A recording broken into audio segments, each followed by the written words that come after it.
하나님께서 주시는 말씀은 고린도 후서입니다. 고린도 후서 4장 4절 말씀입니다. 제가 가진 성경으로 신약성경 289쪽이 되겠습니다. 신약성경 289쪽입니다. 고린도서 4장 4절 말씀, 우리 같이 한 목소리로 봉독하도록 하겠습니다. 그 중에 이 세상의 신이 믿지 아니하는 자들의 마음을 혼미하게 하여 그리스도의 영광의 복음의 광채가 비치지 못하게 하니 그리스도는 하나님의 형상이니라. 아멘. 뭔가 이 말씀과 관련 있는 상황이 뭔가 어두워지지 않는 상태로 혼미하게 하여 이게 깜깜한데 이걸 말씀을 드릴까 말까 하다가 이것도 주님의 뜻인가 딱 이 말씀에 그 의미를 딱 보여주시는 것 같은 주님이십니다. 그래서 딱 불을 켜니까 광채가 쫙 감사합니다. 우리 오늘 찬양 같이 고백하면서 정말 올해 표어가 뭔지 다시 한번 생각하게 하시더라고요. 올해 표어가 진심에서 전심으로 였잖아요. 그러면은 정말 전심에 그런 진심에서 전심으로 가는 게 무엇일까, 그런 생각들을 계속 가지고 있었는데 오늘 더 생각하게 하시면서 그것이 바로 그런 정말 주님을 향한 우리 마음의 그 예배, 그 우리 중심을 주님께로 돌이키는, 회복하는 그런 예배자의 마음을 갖기 원하신다, 그런 마음이 들어서 우리 준수 형제님도 그렇고 우리 희영자매님도 주님의 마음들을 이렇게 대언해 주신 것 같아서 너무 감사한 시간이었고요. 또 주님께서 또 연출도 해주시고 불도 껐다 어쨌든 너무 감사한 시간이었습니다. 오늘 말씀 나누기 전에 지난주에 우리 부장 선생님 통해서 듣게 된 건 지금 나눠도 되겠죠. 제가 공식적으로 말할 수 있는 시간이 저희 청년부실에만 청소기가 없잖아요. 그래가지고 청소기에 대해서 같이 이렇게 교육부에도 상의를 하고 여러 가지 상의하는 과정에서 하나님께서 선물로 주시기로 하셨습니다.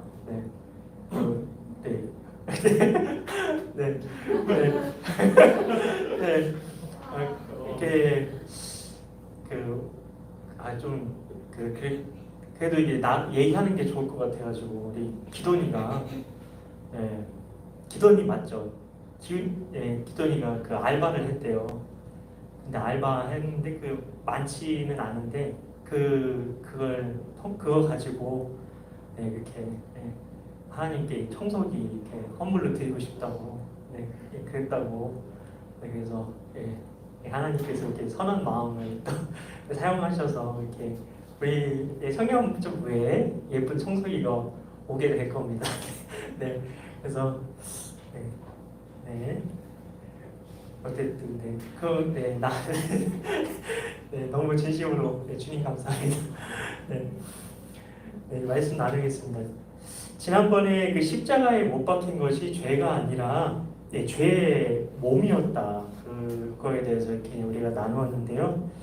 어쩌면 이제 우리가 알아야 할 십자가의 도는 이제까지 내가 생각했던 것과 다를 수도 있습니다. 왜냐하면 십자가에 못 박힌 게 만약에 내가 죄라고 생각했다면 그럴 거라는 겁니다. 그렇지 않고 십자가에 못 박힌 게 죄의 몸이었다는 걸 알고 계셨다면 이제까지 내가 알고 있던 십자가의 도와 같은 그런 것들을 다시 한번 확인하는 시간이 될 거고요.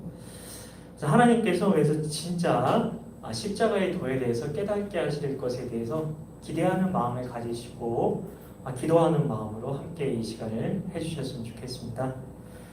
성경이 그 말씀하는 죄에 대한 그 진리대로라면요, 이제까지 우리가 들은 바에 따르면 우리에게는 단 0.00001%의 소망도 없다는 겁니다. 아직 나는 죄장아찌가 아니라 죄 단무지예요 라고 이렇게 아직 생각하시는 분이 있다면 그래도 괜찮습니다. 하나님께서 복음을 듣다 보면 역사하실 테니까요. 저같이 복음에 대해서 아예 무감각했던 사람이거든요. 저는 패션 오브 크라이스트 영화 보는데 다 우는데 저는 한 방울의 눈물도 안 나오던 사람이었으니까 네, 정말 찢어도 눈물도 안 날 것 같은 그런 사람이었는데, 근데 저를 이렇게 바꿔놓은 게 복음의 능력이니까요. 그래서 이 자리에 있는 저는 그렇다고 제가 이렇게 복음을 전하게 되는데, 이 자리에 있는 저는 세계적으로 유명한 설교자도 아니고요. 설교 한 번에 몇백만 원씩 받는 스타 강사 설교자도 아니고, 그리고 제가 이 자리에 성도 스타 스피커 그런 사람도 아니라 제가 이 자리에 있는 것은 오직 복음 때문입니다. 제가 이 자리에 들고 선 것은 오직 복음 뿐입니다. 그 복음 때문에 제가 있는 것이지 복음 외에 착하게 살아라, 도덕적으로 살아라, 성실하게 살아라, 윤리적으로 살아라 그런 이야기 하려면 이 자리에 서지도 않았습니다. 그런 이야기는 말씀 잘하시는 분들이 있잖아요. 세바시나 그런데 그런데 가셔서 더 말 잘하시고 더 재미있게 이야기하는 그런 분들 말씀드리면 되겠죠. 교회 설교 시간은 복음을 듣는 시간입니다. 그런데 어떤 분들은 복음이 영어로 굿뉴스잖아요. 굿뉴스, 좋은 소식. 그러니까 듣기 사람이 그래서 그 영어 단어만 가지고 듣기에 기분 좋은 뉴스가 복음이니까 복음은 듣는 사람의 마음을 기분 좋게 해줘야 된다. 그렇게 이야기를 하시면서 들었는데 기분이 안 좋다. 그러면 그건 복음이 아니다. 그렇게 이야기를 하시고 대놓고 이야기하시는 설교자도 있어요. 그런데 잘 생각해 보시면 복음을 전한 예수님, 복음을 전한 사도 바울, 그리고 예수님의 12제자들만 봐도 어떻게 됐죠? 예수님의 12제자들 다 순교했죠. 12제자의 이름은 다 아시죠? 혹시 12제자 송 아시나요? 12제자 송? 베드로, 안드레, 야고보, 요한, 빌립과 바돌로메, 도마, 마테, 알페오의 아들 디보님 힘들어요. 높아가지고 아들 된 야고보와 시몬과 다데오와 가는 유다다 이 노래 있거든요. 한번 우리 같이 아시는 분들 한 번만 다시 해볼까요? 베드로와 안드레, 야고보, 요한, 빌립과 바돌로메, 도마와 마테, 알페오의 아들 되는 야고보와 시몬과 다데오와 가론 유다라. 지금 청소년부에서는 성경 목록송 하고 있거든요. 창세기, 출애굽기를 하고 있는데 여러분 이미 다 아실 것 같아요. 12제자송.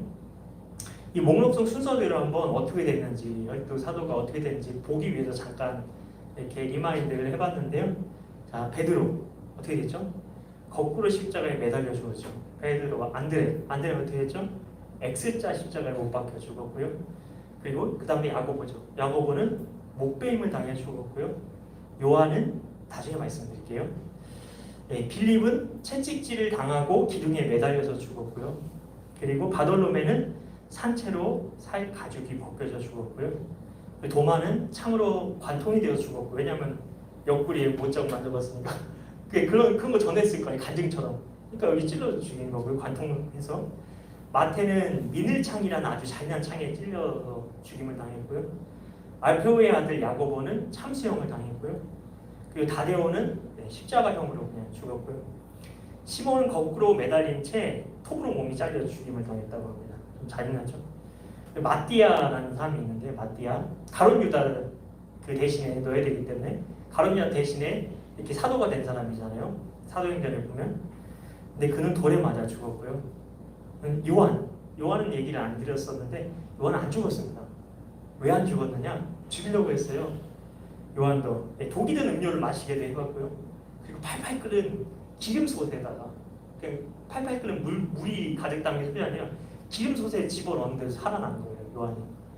그래가지고 반모라는 섬에 이렇게 평생 유배시켜가지고 이렇게 가둬 버린 거죠. 그래서 살아있지만 요거를 좀 이렇게 약간 전문적인 용어로 살아있는 순교자라는 말을 쓰는데요. 그래서 살아있으나 살아있는 순교자로 불릴 만큼 굉장히 힘든 인생을 살았습니다. 복음 때문에요. 복음을 전한 사람들이 다 어떤 취급을 받았나요? 복음을 전하는 것은 방문 판매 그런 것보다 더 치열한 영적인 전쟁이 있는 겁니다. 복음을 전하는 현장에서 어떤 사탄이 어떤 일을 하려고 하는지 성경이 분명히 보여주는데요. 아까 시작할 때도 불을 꺼진 그런 것처럼 이 세상 신이 믿지 아니하는 자들의 마음을 혼미하게 하여 복음의 영광의 광채가 비치지 못하게 하려고 한다고 합니다. 복음의 영광의 빛이 있는데 그게 비치지 못하게 이 세상 신이 사람들 마음을 혼미하게 만든다고 하고 있습니다. 근데 그리함으로 뭘 가리려고 하냐? 그리스도는 하나님의 형상입니다. 하나님의 형상이신 그리스도를 우리 마음 가운데 우리 가운데 비치지 못하도록 하고 있는 거죠. 세상 신은 여러분 잘 아는 것처럼 사탄을 말하죠. 세상 신이 믿지 아니하는 사람들의 마음을 혼미하게 한다고 하는데요. 믿지 아니하는 사람들은 우리가 복음을 전해야 되는 대상들이죠. 근데 그 사람들의 마음을 어떻게 해야 한다고요? 혼미하게 한다. 혼미하게 하는 게 뭘까요? 혼란스럽게 막 이렇게 제가 이번 주에 백신 2차를 맞았는데 정말 정신이 혼미스럽더라고요. 정말 엄청 힘든 시간들을 겪었는데요. 근데 그런 뜻이 아니고요. 혼미하게 한다는 말은 영어로 to blind입니다. to blind. 블라인드 치는 거 있죠. 블라인드 확 치면 빛이 들어올 수 없는 것처럼 우리 마음에 블라인드 확 쳐버린다는 겁니다. 복음의 광채가 마음에 비치려고 할 때마다 블라인드를 쳐서 그 복음의 광채가 빛이 못 들어오게 하는 거죠. 그게 얼마나 방해가 심했겠습니까? 그러니까 제자들이 복음을 전하면서 그렇게 고난을 당한 겁니다. 그러니 복음이 듣기 좋은 이야기일 것이라고 생각하면 안 됩니다. 복음은 처음에 모를 때 들으면 우리를 화나게 할 수도 있어요. 당신 죄인입니다. 당신은 죄의 노예입니다. 그런 식으로 당신 하나님의 심판 가운데 있습니다. 이렇게 얘기를 해줘야 되니까요. 어떻게 보면 처음엔 배드 뉴스죠. 배드 뉴스. 근데 나중에 알고 나면 그때 내가 왜 그랬을까? 여기 내가 진짜 찾던 모든 게 다 들어있었구나 하면서 이게 진짜 굿뉴스입니다. 이렇게 변하는 게 복음입니다. 성경 말씀에 의하면 우리 편에서는 모든 소망이 다 끝났다고 합니다. 우리 편에서 할 수 있는 게 아무것도 없다는 거예요. 누가복음 1장 73절부터 75절까지 보면 주님이 아브라함에게 하신 맹세에 대해서 나오는데 약속에 대해서 말하는데 그게 뭐냐면 우리를 원수의 손에서 건져주신다는 겁니다. 그거는 우리가 대체 어떤 지금까지 절망적이었는지 우리가 얼마나 소망이 없는 상태였는지를 보여주는 겁니다. 누군가의 도움을 받을 수밖에 없는 상황. 제가 수영을 잘 못하거든요. 물에 수영을 잘 못하는데 그래서 이 가까운 물에서 놀고 있었는데 잠깐 이렇게 헝쩍거리면서 놀고 있었는데 어느 정도 발이 안 닿는 거예요. 그게 이 땅에 모양이 이렇게 갑자기 훅 들어가 버린 거죠. 살려달라고. 아무것도 할 수 없더라고요. 물에 빠져서 이렇게 어떻게 허우적거리면서 그런 상태가 되는 거죠. 내가 아무것도 할 수 없는 거예요. 누군가 와서 건져주지 않으면 아무것도 할 수 없는 상태가 우리의 상태였다는 겁니다. 우리가 구원받는 과정을 알기 위해서 출애굽기가 아주 중요한데요. 이스라엘 자손들이 애굽에서 노예로 430년을 살았죠. 굉장히 비참했습니다. 거기서 사는 동안 자식을 낳아서 악어밥으로 나일강에 던져 버릴 수밖에 없었고요. 던지라고 하니까 바로 왕이 아니면 찾아가지고 죽여버리니까. 그리고 채찍질을 당하면서 잔인한 왕 파라오의 노예로 살았죠. 우리가 그런 죄의 노예였다는 겁니다. 어쩌면 이집트에서 노예로 살았던 이스라엘 백성들보다도 죄의 노예인 우리 삶은 비교할 바가 안 되는 것일 수 있어요. 우리가 모를 뿐이지. 비교할 수 없이 훨씬 더 끔찍한 거죠. 이집트 제국의 파라오의 노예였던 이스라엘을 어떻게 탈출시킬 수 있다고 누가 생각을 할 수 있었을까요? 그건 불가능한 미션이었습니다. 미션 임파서블이었어요. 우리도 지금 북한 정권에 지금 사로잡힌 북한 동포들, 그리고 지금 아프간에 지금 탈레반에 의해서 지금 장악당한 그 아프간, 그 나라에 있는 사람들 보면서 너무 안타까워하잖아요. 근데 아무것도 할 수가 없는 거예요. 선수 방법이 없어.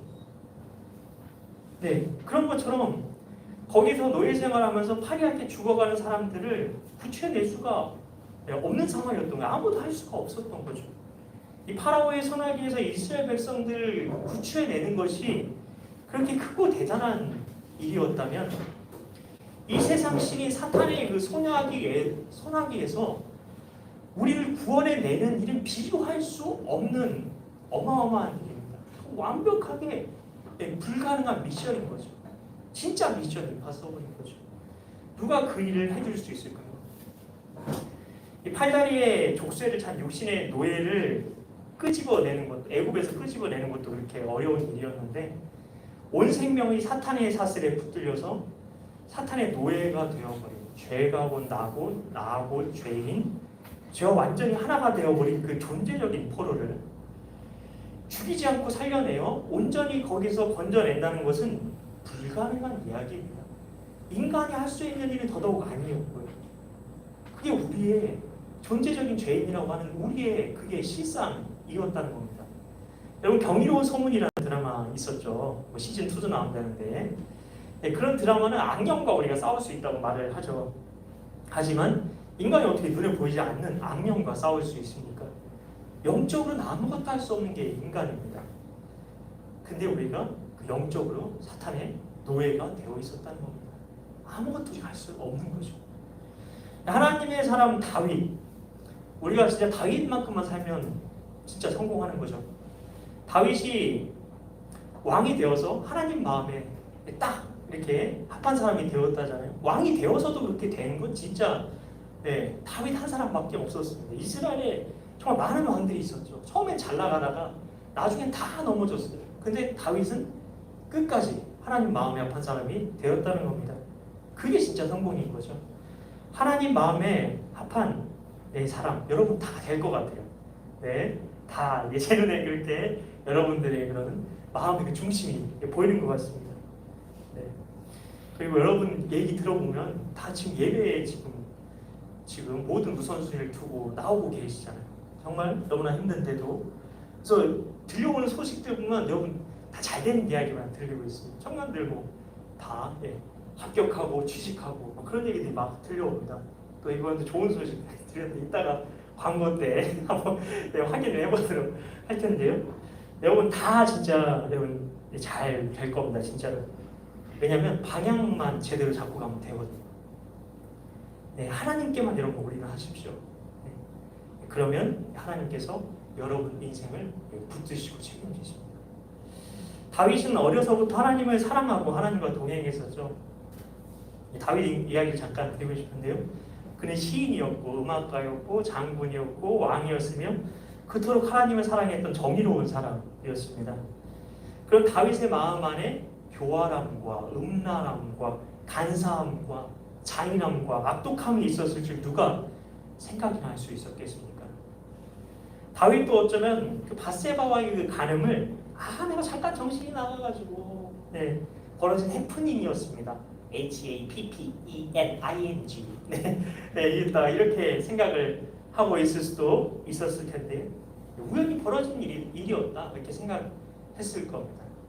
근데 그랬으면 얼마나 좋았을까요? 근데 그게 아니었던 거죠. 바세바가 임신했다는 것을 듣고 다윗은 다급해졌죠. 나중에 우리아가 알게 돼서 바세바를 죽음하면 어떻게 되지? 그랬다가 만약에 우리아가 그거를 사람들에게 이야기하면 다윗이 이렇게 했다는 사실을 온 나라가 알게 될 텐데 결국 이런 생각에 이른 다윗은 충성스러운 우리아를 이스라엘 나라와 다윗 왕을 위해 목숨을 걸고 싸우고 있는 그를 전쟁터에서 불러 올리죠. 그리고는 집에 가서 편히 쉬라 명령합니다. 의도가 뭔지 아시죠? 그런데도 우리는 집으로 가지 않습니다. 자기 부하들은 전쟁터 밖에서 자는데 어떻게 자기만 편하게 아내와 달콤한 시간을 보낼 수 있느냐는 거였죠. 이 충성스러운 신하의 말 앞에 옛날의 다윗이면 양심의 가책을 받고 무릎을 꿇고 사죄했을 것입니다. 그때라도 양심의 가책을 받고 자신의 잘못을 돌이켰더라면 얼마나 좋았을까요? 우리 모두에게는 죄로 인해 완전히 망하는 길로 가기 전에 기회가, 찬스가 반드시 다 주어집니다. 여러분 잘못했을 수 있어요. 어떤 큰 죄를 저질렀을 수도 있어요. 나중에 살면서 그런 날이 오거든요. 그런 순간이 올 수도 있어요. 그럴 때 여러분 더 가지 마시고 그 자리에서 양심의 가치에 찔림을 받고 무릎을 꿇고 사죄하십시오. 그때가 돌이킬 수 있는 기회예요. 그러나 그는 그 기회를 놓쳐버렸죠. 그런데 다윗이 가늠한 건 다윗이 뭐에 딱 한 번 완전히 씌어가지고 일어난 해프닝이 아니었죠. 다윗은 원래 그런 사람이었어요. 원래 죄짱았지요. 존재적인 죄. 그런데 하나님의 은혜가 다윗되게 만들었던 거죠. 하나님의 은혜 때문에 다윗이 하나님 마음에 합한 사람이 될 수 있었던 겁니다. 그에겐 자랑할 것이 아무것도 없었어요. 제가 예수전도단 훈련 받을 때 일이었는데요. 단기 선교를 중국으로 갔거든요. 참 중국 좋더라고요. 그때만 해도 이제는 왜냐하면 싸가지고 먹을 거를 진짜 싸게 먹을 수 있었어요. 우리나라에서 먹기 힘든 시기과일, 망고 같은 것도 엄청 쌉니다. 그래가지고 제가 엄청 사 먹고 그랬었는데, 근데 거기서 섬겨주시던 여자 간사님이 계셨는데, 근데 우리도 사 먹기 부담스러워하는 거를 대한민국에 살던 우리도 먹기 부담스러워하는 걸 거기 중국 분이셨는데 그걸 대접해 주시는 거예요. 그래서 너무 감사해서 이런 거 어떻게 이렇게 대접을 해주시냐고 섬겨주시냐고 그랬더니 뭐라고 하셨는지 아십니까? 저에게 선한 건 아무것도 없습니다. 만약에 제게서 선한 것이 나왔다면 다 하나님께서 하신 것이죠. 저는 아무것도 한 게 없습니다. 그렇게 얘기하시는 거예요. 그 말이 아직도 잊혀지지 않습니다. 존재적인 죄인이었던 다윗은 이 은혜를 망각한 거죠. 은혜가 다윗을 다윗되게 만든 것인데 그 은혜에 대해 망각한 겁니다. 결국 장군 요압의 손으로 그 충성스러운 그 우리아를 전쟁터에서 죽게 만듭니다. 살인 교사한 거죠. 간음의 살인 교사죄까지. 그는 그리고 슬그머니 아무 일도 없었다는 듯이 얼마나 악합니까? 어떻게 했죠? 아무 일도 없었다는 듯이 정말 자비로운 듯이 충신 우리아의 불쌍한 아내를 걷어주는 것처럼 해서 바세바를 데리고 자기 아내로 삼습니다. 이 일에 대해 전혀 모르는 사람들은 다윗을 칭찬했겠죠. 우리 왕은 참 자비로우시다. 사람들이 자신을 칭찬할 때 의인처럼 목에 힘을 주고 의인 행세도 했을 수도 있겠죠. 결국 다윗은 하나님이 선지자 나단을 보내서 다윗이 얼마나 큰 죄인인지 알려주었을 때에라야 그 죄를 깨닫고 하나님의 은혜를 간구하며 엎드려 울부짖었습니다. 통곡했습니다. 그리고 자신의 죄를 이렇게 고백했죠. 주님, 제 어머니가 죄 중에 저를 잉태했고 제가 죄악 중에 태어났습니다. 제가 갑자기 더러워진 게 아니라 저는 애초에 근본부터 악한 자였습니다. 죄장아찌였습니다. 주여, 제게 정직한 영을 새롭게 해주십시오. 주께서 저를 고소하시는 것에 대해 전부 주님께서 다 옳으시다고 말씀드릴 수밖에 없습니다. 맞습니다, 주님. 주님의 저를 향한 죄목을 다 인정합니다. 주여, 제가 바로 그런 죄인입니다. 저를 살리소서, 저를 구원하소서, 구원의 즐거움을 회복시켜 주시옵소서. 주님께서 저를 다시 일으켜 주시면 제가 죄인들에게 하나님의 구원을 간증할 것입니다. 하나님을 찬양할 것입니다. 혹시 지금까지 우리가 나는 괜찮게 살아왔을 수도 있습니다. 그렇다면 하나님께서 나를 보호하시고 지키셨다는 것을 알아야 합니다. 어떤 나무에서 열매가 나기 위해서는 그에 필요한 물의 양과 햇빛의 양 등등을 조절해 줘야 되죠. 근데 환경과 조건만 갖춰지면 얼마든지 우리 모두는 죄의 열매를 맺을 수 있는 죄의 나무, 그게 바로 우리라는 겁니다. 그러니 지금 당장 나이스하게 괜찮게 살아온 것으로 자기 의를 내세우려고 해서는 안 됩니다. 우리는 오늘이라도 당장 엎어질 수 있는 존재입니다. 두려워해야 합니다. 우리 중에 누구를 판단하거나 정죄할 수 있는 위치에 있는 사람은 아무도 없습니다. 나도 얼마든지 똑같이 될 수 있으니까요. 주님께서 그런 죄의 열매를 맺지 못하도록 우리를 보호하시고 지키시는 것뿐이라는 겁니다. 그래서 세상에 보면 털어서 먼지 안 나는 것 같은 사람은 아무도 없는 겁니다. 로마서 3장 9절 10절 말씀을 꼭 기억하셨으면 좋겠습니다. 그러면 어떠하냐? 우린 나으냐? 결코 아니라 유대인이나 헬라인이나 다 죄 아래에 있다고 우리가 이미 선언하였느니라. 기록된 바 의인은 없나니 하나도 없으며. 우리 모두는 다 존재적인 죄인이라는 겁니다.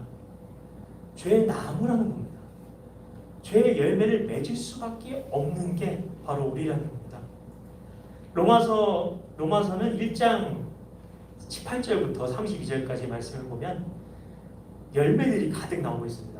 무슨 죄의 제목들이 아주 쭈르르 이렇게 나오고 있는데 굉장히 길게 나오고 있습니다. 18절부터 32절까지. 그리고 바로 이어서 2장으로 어떻게 이어지냐면 죄인이라고 손가락질하면서 똑같은 죄를 저지르는 사람들에 대해서 성경은 이렇게 말합니다. 너희도 똑같아. 너희도 다 똑같아. 다 똑같다고. 똑같은 죄인이면서 남을 가르치고 판단하는 자들, 모태에서부터 말씀대로 살았다고 자부하는 그 사람들에게 초점을 맞춥니다. 그 이유가 무엇입니까? 죄는 열매가 아니라 존재의 문제, 생명의 문제이기 때문입니다. 누구나 그 속에 적어도 이 세상 그 어떤 것보다도 더 힘이 센 다 죄가 다 있습니다. 그렇기 때문에 죄가 많든 적든 드러나지 않았든 드러났든 그리고 감춰졌든 감춰지지 않았든 상관없이 죄인에게는 똑같이 사형 선고가 내려지는 겁니다. 그렇기 때문에 유대인도 잘난 척하지 못하도록 유대인이나 헬라인이나 다 죄 아래 있고 의인은 없나니 아무도 없다고 얘기를 하신 겁니다. 로마서 3장 18절에는 그들의 눈앞에 하나님을 두려워함이 없느니라 이렇게 말하고 있습니다. 성경의 결론이 이 성경의 결론처럼 우리가 진짜 원해서 법과 정의를 지키고 있는 것일까요? 내가 진짜 원해가지고 법과 정의와 원칙대로 살고 있는 겁니까? 법을 지키는 건 우리 존재에서 나오는 반응이 아닙니다. 단지 법을 지켜야만 살아남을 수 있고 내게 유익이 되는 범위 안에서 법을 지키는 겁니다. 법을 지키는 것은 하지 않는 것뿐 아니라 적극적으로 해야 하는 것이기도 합니다. 소극적인 것과 적극적인 것 두 개를 다 포함합니다. 그래야 법을 지킨 거라는 거예요. 그래서 야고보서 4장 17절에 뭐라고 얘기하죠? 선을 행할 줄 알고도 행하지 않으면 죄다. 이렇게 말하고 있어요. 내가 선을 행해야 되는 거 머리로 알았어요. 근데 주머니에서 노숙자 아저씨한테 돈을 주려고 이렇게 꺼내고 싶은데 꺼내다가 결국 안 했어요. 왜냐면 적어가지고 술 사드시는 거 아니야? 알고 보니까 저러분들이 돈 많아가지고 뒤로는 이렇게 좋은 차 타고 다니는데 이런 생각이 드는 거죠. 근데 이게 죄라는 겁니다. 나는 할 일을 하면 되는 건데 그걸 안 하는 겁니다. 자유시장 경제가 중심이 되는 나라는 민주국가죠. 민주국가에서는 어떻게든 법망을 피해서 능력껏 벌어서 집을 몇 채 갖든 몇 평에 살든 얼마나 낭비하든 그걸 제재할 수 없는 거죠. 근데 갑자기 어떤 사람이 땅값이 천정부지로 올라서 어마어마한 부자가 되었다고 한번 생각을 해보십시오. 법으로 억제하거나 정부에서 강제로 빼앗아 나눠 줄 수는 없는 거죠. 자유시장 경제니까요. 하지만 양심적으로 보면 집 한 칸 없이 고통당하는 사람들을 돕는 게 마땅한 것 아닙니까? 그런데 누가 그렇게 하겠습니까? 그러니 선을 행할 줄 알고도 행하지 않으면 죄인 거죠. 극단적인 불평등이 오래 지속되면 그 나라는 망하겠죠. 이것을 누가 막을 수 있을까요? 우리는 법과 정의를 사랑하지 않습니다. 단지 법이 테두리 안에서 하고 싶은 대로 자기에게 유리한 대로 행동하며 살아가는 거죠. 왜냐하면 우리는 자기만 생각하며 살기 때문입니다. 법과 정의의 사람은 우리가 뼛속까지 법과 정의의 사람은 어느 누구도 될 수가 없습니다. 왜냐하면 하나님을 두려움이 없기 때문인 거죠. 네, 그래서 법을 지키는 동기 자체도 나에게서 나올 수가 없는 겁니다. 그러니 우리는 불의한 겁니다. 존재적으로 불의해요. 절대 의로울 수도 없고요. 정의로울 수도 없는 겁니다. 여러분에게 질문을 해보겠습니다. 네, 스스로 한번 대답을 해보십시오. 먼저 첫 번째 질문입니다. 당신은 죄인입니까? 네, 네, 속으로 대답하셔야 합니다. 네, 속으로. 네, 네. 자, 다들 예라고 대답하신 것 같아요. 자, 첫 번째 관문을 넘으셨어요. 자, 두 번째입니다. 그러면 어떤 죄를 지으셨습니까? 어떤 죄를 지으셨나요? 네, 여러분은 아마 제가 입에 담을 수도 없는 더러운 죄를 많이 지었습니다. 이렇게 대답을 하셨을 것 같은데요. 자, 세 번째 질문입니다.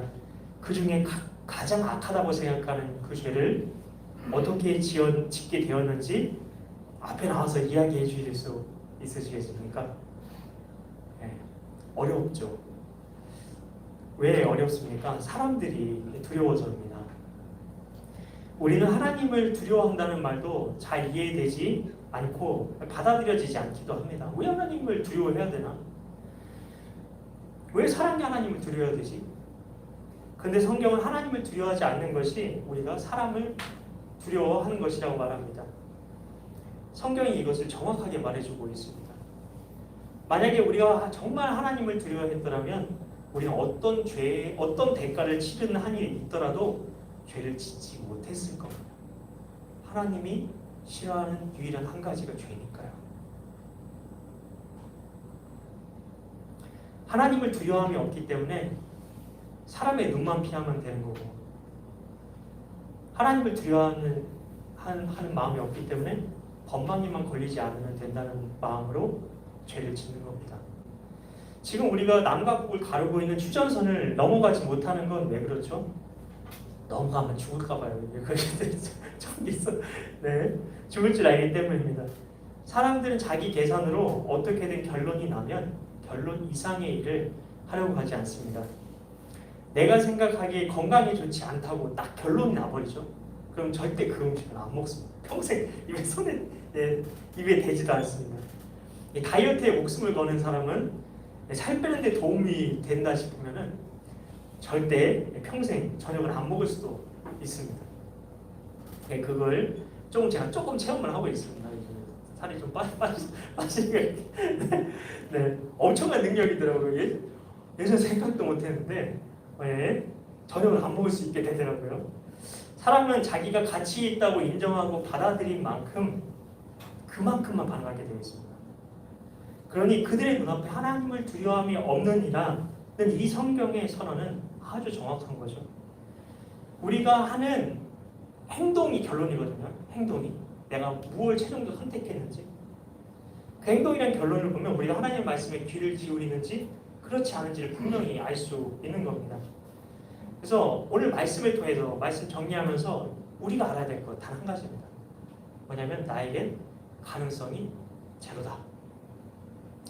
가능성 같은 건 애초에 없다는 겁니다. 나에게는 아무 소망이 없다는 겁니다. 제가 물에 빠져서 허우적거릴 때 그걸 한번 생각해 보시면, 여러분이 만약에 수영을 전혀 못하는데 물에 바다 한가운데 빠졌다고 생각해 보십시오.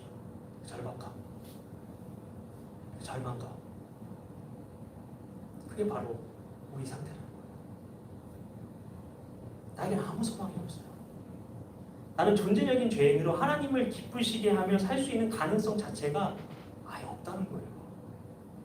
우리는 나에게 힘이 없으니까 그러면 성령 충만하기만 되면 돼요. 성령 충만하기만 되면 하면 되는 거 아닙니까? 그렇게 생각을 하고 그런 말을 많이 듣기도 하는데요. 근데 잘 생각해 보십시오. 십자가를 통과함 없는 성령 충만이 있을 수 있을까요? 십자가의 도에 내가 굴복함 없는 하나님 나라의 도가 있을 수 있을까요?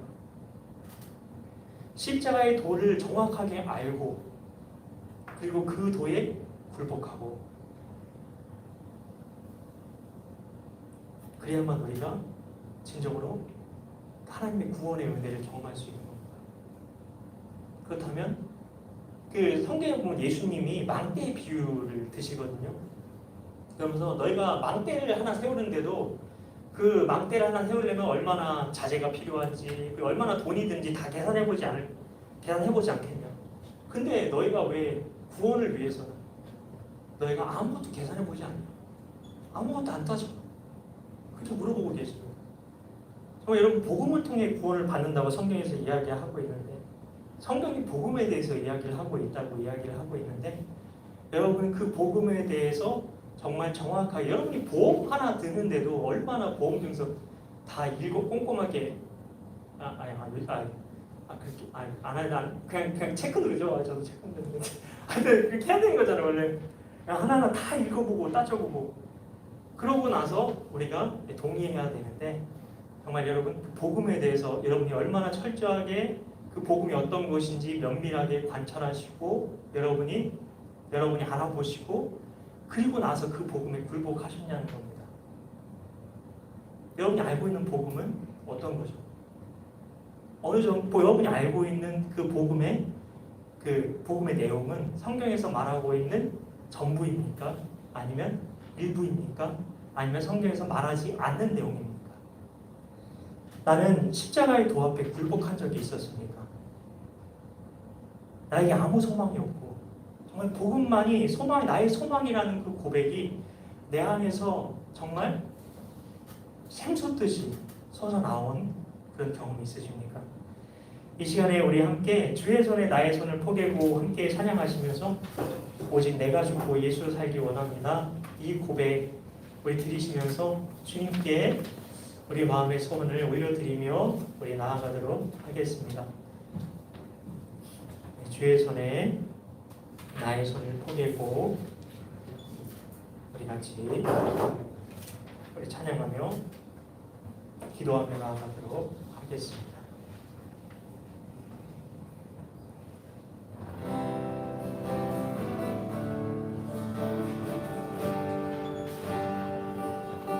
주여 날 정결케 하고 주여 날 자유케 하니 주 앞에 나 예배하는 이 시간 나의 모든 것을 주께 주의 손 날 위해 지키셨고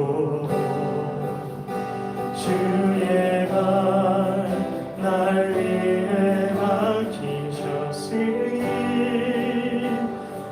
이제는 내가 사는 것이 아니요 오직 주를 위해 사는 것이라.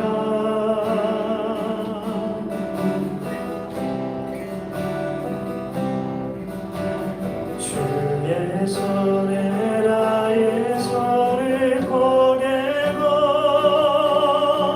또 주의 발에 나의 발을 포개요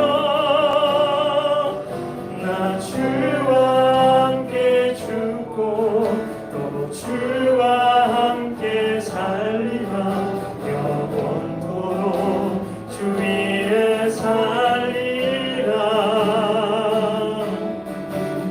주의 손에 나의 손을 포개고 또 주의 발에 나의 발을 포개요 나 주와 함께 죽고 또 주와 함께 살리라 영원토록 주 위에 살리라.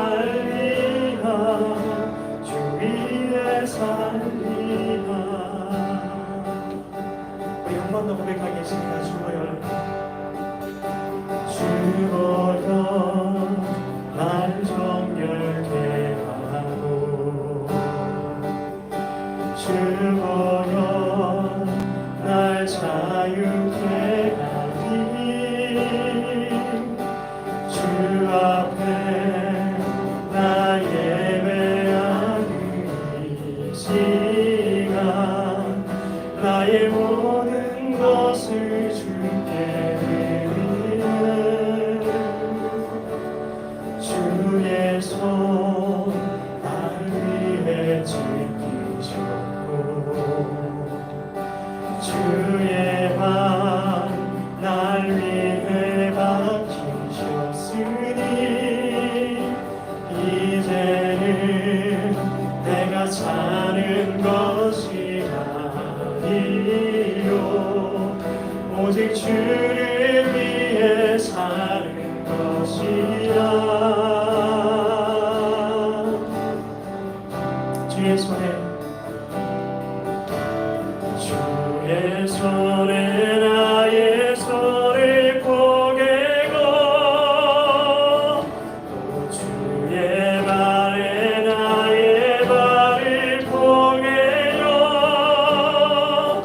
나 주와 함께 죽고 또 주와 함께 살리라 영원토록 주 위에 살리라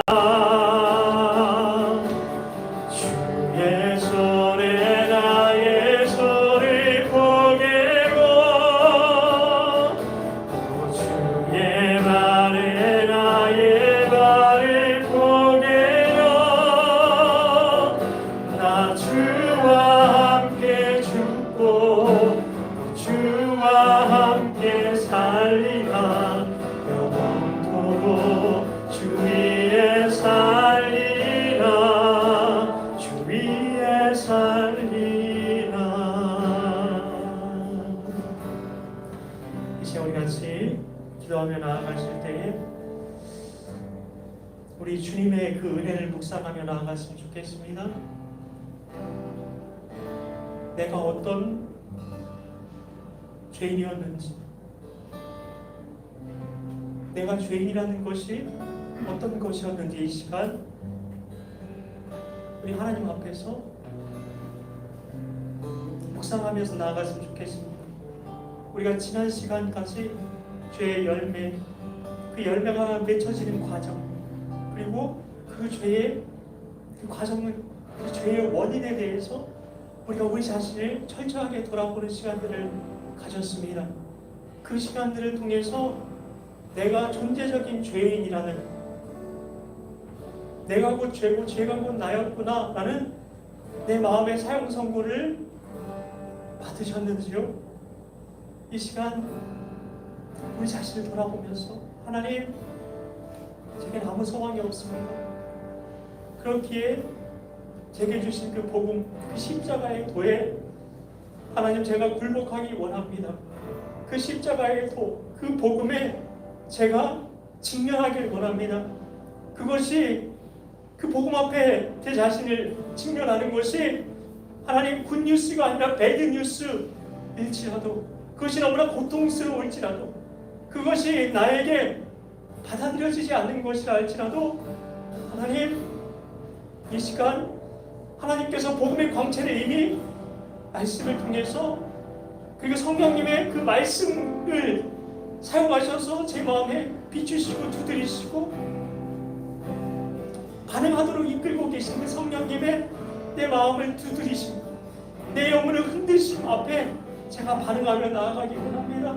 하나님 이 시간 제가 존재적인 죄인이라는 것이 하나님 깨달아지게 하여 주시옵소서. 그리하여서 그 십자가의 도에 굴복하게 하여 주시옵소서.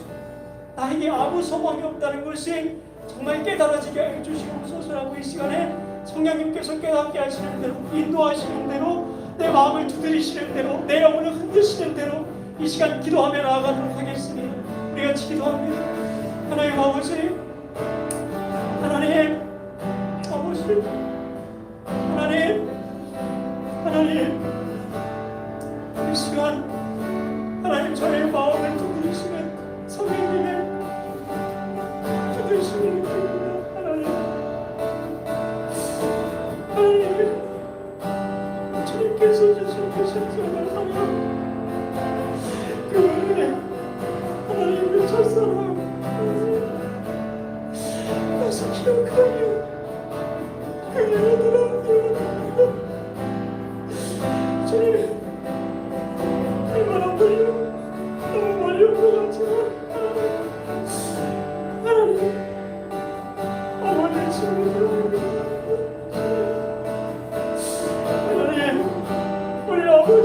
돌아오게 하시기 위해서 감정하였던 분들을 부르시고 기다리고 계신다. 나는 아버지의 사랑 그 은혜를 기억하고 우리 아버지의 집을 들어오게 하시기 예수 쉽지 않으시오. 우리 저를 죽게 하시오.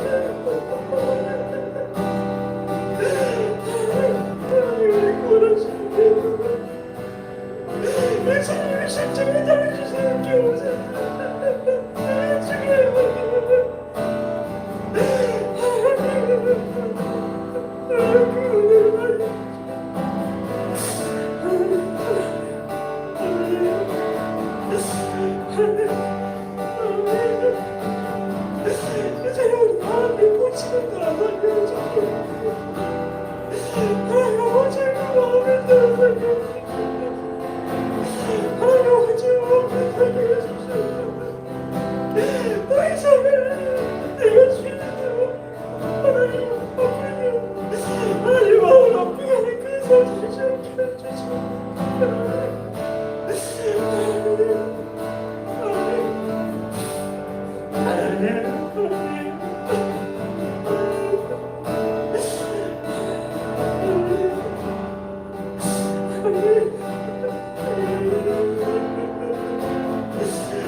우리 주의 손에 나의 손을 부대고 우리 같이 찬양하면서 준비하신 예물 하나님께 올려드리는 시간 갖도록 하겠습니다.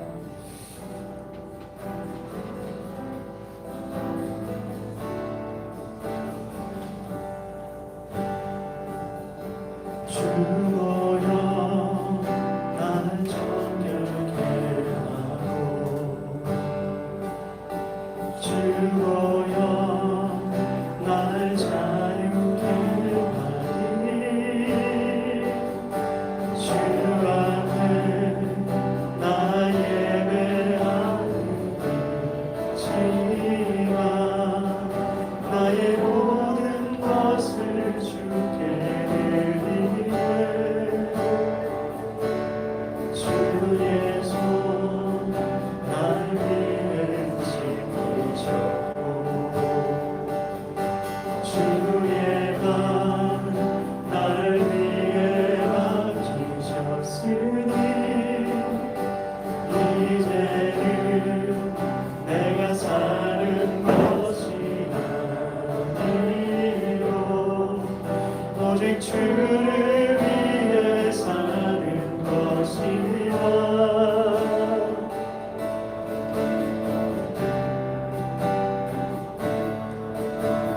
주의 손에 나의 손을 보내고 또 주의 발에 나의 발을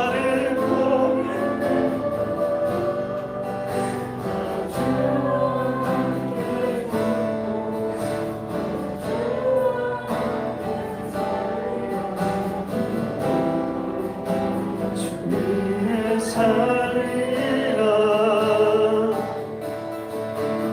주의 손에 나의 손을 보내고 또 주의 발에 나의 발을 보내려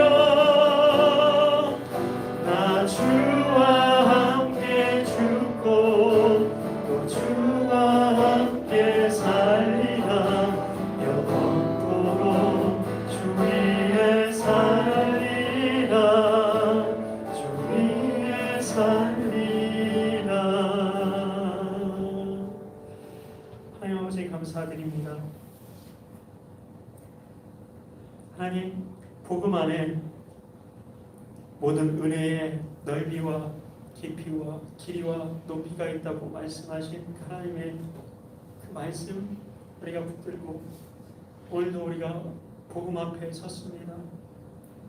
하나님 그 복음의 은혜 안에서 우리가 더욱더 주님께서 그 복음을 통해 우리 심령에 비춰주시는 그 복음의 영광의 광채로 말미암아 우리 안에 그리스도의 형상이 아버지 더욱더 빚어지고 새겨지고 하나님 우리 안에 그렇게 형성되어져가는 만들어져가는 우리가 주님을 조금이나마 닮아가고 따라가는 우리를 통해서 예수님의 형상이 드러나는 그런 삶 우리가 살기 원하오니 주여 인도하여 주시옵소서. 하나님께서 진정으로 우리 삶의 주인이 되어주시고 왕이 되어주시고 하나님 우리가 복음 붙들 때에 우리의 어떠함 때문이 아니라 주님의 은혜로 말미암아 우리가 더욱더 주님 없이는 우리가 살 수 없는 주님이 우리의 모든 것이라고 중심으로 고백하는 그런 예배자로 아버지 온전히 그렇게 변화되어져 갈 수 있도록 주여 인도하여 주시옵소서. 하나님 드린 예물 주님 그 마음 아버지 주님 흠양하여 주시고 우리 인생 정말 오직 주님의 영광을 아버지 우리가 드러내는 주님께서 우리에게 비추시는 복음의 영광을 아버지 우리가 반사하는 그런 반사체로서의 그런 삶 우리가 온전히 살아갈 수 있도록 하나님 우리 삶을 늘 성령의 능력으로 붙들어 주시옵소서. 믿고 감사드리오며 예수님의 이름으로 기도하옵나이다. 아멘.